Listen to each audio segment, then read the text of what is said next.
Nicole Scott here from Mobile Geeks, doing a size comparison between the HTC Desire I and the Samsung Galaxy S5. Now, there's definitely a difference in size here, even though the display sizes are not that different. The Desire I is 5.2 inch, the Samsung Galaxy is only 5.1. They both have 1080p displays.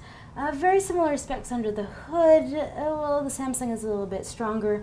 It's got a Qualcomm Snapdragon 801 at 2.5 gigahertz, and this one's at 2.3, 3 gigabytes of RAM versus 2 on here. Both 1080p displays, like I mentioned, but the magic in HTC's butter right now is that this isn't their flagship device. That would be the M8.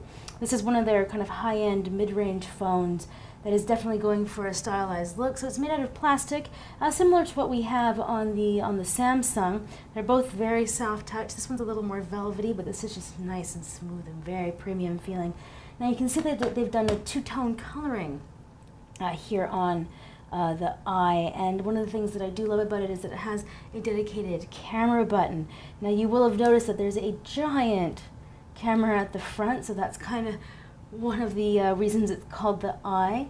13 megapixel shooter, two-tone flash there, 2.2, but on the back we have a 16 megapixel here, and there's also that heart rate sensor along with the flash.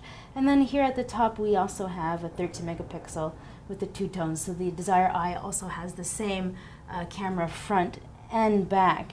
Now both of these devices are waterproof, which I do really enjoy. Now they've had a different way of kind of doing the waterproofing. So on the Desire, you can see that they've got this kind of, it's almost like a movable little part there. That's for the waterproofing. But these are for the micro SD card slot and the SIM. But at the bottom, Samsung is doing what Sony is doing with the dedicated flap. That's a USB 3 there, so that's fast data, fast charging. Now that's a micro USB here. But they've done a nano coating there at the top, or in this micro USB port, instead of doing a flap, which is what you do here, right, for the headphone jacks. Now, Samsung does have a removable back, which is fantastic. So they have a sealing here for the waterproofing. Now, they're both running KitKat. We're not really going to get into the software of these devices, but I mean, the Samsung is a more premium device. It's just loaded with a lot more features. There's a fingerprint sensor, a heart rate sensor here, and we're all pretty familiar with all the features that Samsung offers, and I can't go through them because there are so many.